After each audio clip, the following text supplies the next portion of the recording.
ಕಾಯಿ ತುರಿ ಬೇಳೆ ಹಾಕದೆ ಮಾಡಿರುವಂತಹ ಈ ಚಟ್ನಿ ತುಂಬ ರುಚಿಯಾಗಿರುತ್ತೆ. ಅನ್ನಕ್ಕೂ ತಿಂಡಿಗೂ ಸೂಪರ್ ಆಗಿರುತ್ತೆ. ಹಾಗಾದರೆ ಬನ್ನಿ ಮಾಡುವ ವಿಧಾನ ನೋಡೋಣ. ಹಾಯ್ ಫ್ರೆಂಡ್ಸ್, ನಾನು ನಿಮ್ಮ ರೂಪ. ಎಲ್ಲರಿಗೂ ನಮಸ್ಕಾರ. KR ಚಾನಲ್ಗೆ ಸ್ವಾಗತ. ಈ ಚಟ್ನಿ ಮಾಡೋಕ್ಕೆ ಬಾಣಲಿ ಬಿಸಿಗಿಟ್ಟು ಬಾಣಲಿಗೆ 1 ಸ್ಪೂನಿನಷ್ಟು ಎಣ್ಣೆ ಹಾಕಿ, ಎಣ್ಣೆಗೆ 6 ಹಸಿಮೆಣಸನ್ನು ನಾನಿಲ್ಲಿ ಕಟ್ ಮಾಡಿ ಹಾಕಿದ್ದೇನೆ. ಮಧ್ಯಕ್ಕೆ ಸಿಗಳಿ ಹಾಕ್ಕೊಳ್ಬೇಕು. ಬಿಸಿ ಎಣ್ಣೆಗೆ ಹಸಿಮೆಣಸನ್ನು ಡೈರೆಕ್ಟಾಗಿ ಹಾಕಿದ್ರೆ ಅದು ಸಿಡಿಯುತ್ತೆ. ಅದಕ್ಕೆ ಈ ರೀತಿ ಮಧ್ಯದಲ್ಲಿ ಕಟ್ ಮಾಡಿ ಹಾಕ್ಕೊಳ್ಬೇಕು.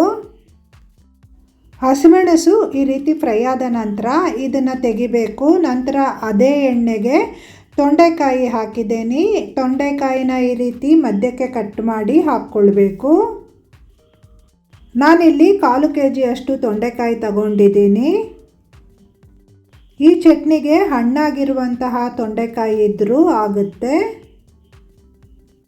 ತೊಂಡೆಕಾಯಿನ ಈ ರೀತಿ ಚೆನ್ನಾಗಿ ಹುರಿಬೇಕು. ಸಾಮಾನ್ಯವಾಗಿ ತೊಂಡೆಕಾಯಿ ಕಾಯುಳಿ ಪಲ್ಯ ಹುಳಿ ಎಲ್ಲರಿಗೂ ಗೊತ್ತಿರುತ್ತೆ. ಆದರೆ ಚಟ್ನಿ ರೆಸಿಪಿ ತುಂಬ ಜನಕ್ಕೆ ಗೊತ್ತಿಲ್ಲ ಅಂತ ಅಂದುಕೊಂಡಿದ್ದೀನಿ.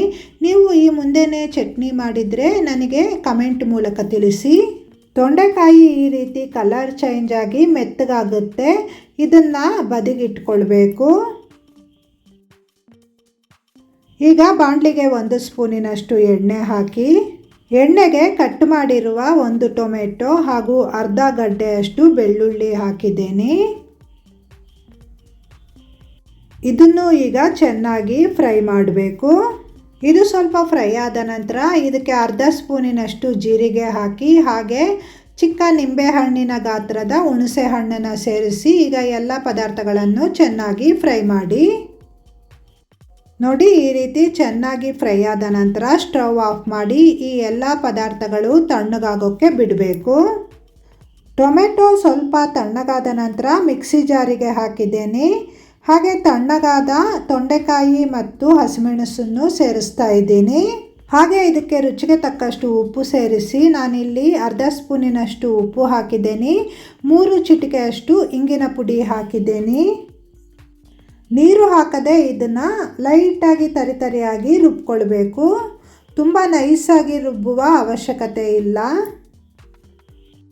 ನಂತರ ಬಾಣಲಿ ಬಿಸಿಗಿಟ್ಟು ಬಾಣಲಿಗೆ 1 ಸ್ಪೂನಿನಷ್ಟು ಎಣ್ಣೆ ಹಾಕಿ, ಎಣ್ಣೆ ಸ್ವಲ್ಪ ಬಿಸಿಯಾದ ನಂತರ ಅರ್ಧ ಸ್ಪೂನಿನಷ್ಟು ಸಾಸಿವೆ, 1 ಸ್ಪೂನಿನಷ್ಟು ಉದ್ದಿನಬೇಳೆ ಹಾಕಿ, ಇದಕ್ಕೆ ಸ್ವಲ್ಪ ಕರಿಬೇವನ್ನು ಸೇರಿಸಿ ಚೆನ್ನಾಗಿ ಫ್ರೈ ಮಾಡಿ. ನೀವು ಈ ಚಟ್ನಿಗೆ ಬೇಕಾದರೆ ಕೊತ್ತಂಬರಿ ಸೊಪ್ಪನ್ನು ಹಾಕಬಹುದು.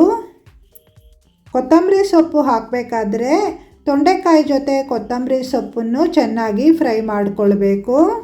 ನೋಡಿ, ಒಗ್ಗರಣೆ ಕಲರ್ ಚೇಂಜ್ ಆಗಿದೆ. ಈಗ ಚಟ್ನಿ ಹಾಕಿ ಇದನ್ನು 2 ನಿಮಿಷದ ಹೊತ್ತು ಚೆನ್ನಾಗಿ ಕುದಿಸಬೇಕು. ನಾನು ಈ ಚಟ್ನಿಗೆ ಬೆಳ್ಳುಳ್ಳಿ ಒಗ್ಗರಣೆ ಕೊಡ್ತಾ ಇದ್ದೀನಿ. ಬೆಳ್ಳುಳ್ಳಿನ ಈ ರೀತಿ ಸಪ್ರೇಟಾಗಿ ಫ್ರೈ ಮಾಡಿ ಒಗ್ಗರಣೆ ಕೊಟ್ಟರೆ ತುಂಬ ರುಚಿಯಾಗಿರುತ್ತೆ. ಬೆಳ್ಳುಳ್ಳಿ ಇಷ್ಟಪಡದೇ ಇರುವವರು ನೀವು ಬೆಳ್ಳುಳ್ಳಿನ ಸ್ಕಿಪ್ ಮಾಡಿಕೊಳ್ಬಹುದು. ನೋಡಿದ್ರಲ್ಲ, ಅನ್ನಕ್ಕೂ ತಿಂಡಿಗೂ ಸಖತ್ ರುಚಿಯಾಗಿರುತ್ತೆ ಈ ಚಟ್ನಿ. ಚಪಾತಿಗಂತೂ ಸೂಪರ್ ಆಗಿರುತ್ತೆ. ನೀವು ಟ್ರೈ ಮಾಡಿ ನೋಡಿ ಹೇಗಾಗಿದೆ ಅಂತ ನನಗೆ ಕಮೆಂಟ್ ಮೂಲಕ ತಿಳಿಸಿ. ವಿಡಿಯೋನ ಲೈಕ್ ಮಾಡಿ, ಶೇರ್ ಮಾಡಿ, ಸಬ್ಸ್ಕ್ರೈಬ್ ಆಗಿ. ವಿಡಿಯೋ ನೋಡಿದ ನಿಮಗೆಲ್ಲರಿಗೂ ಧನ್ಯವಾದಗಳು.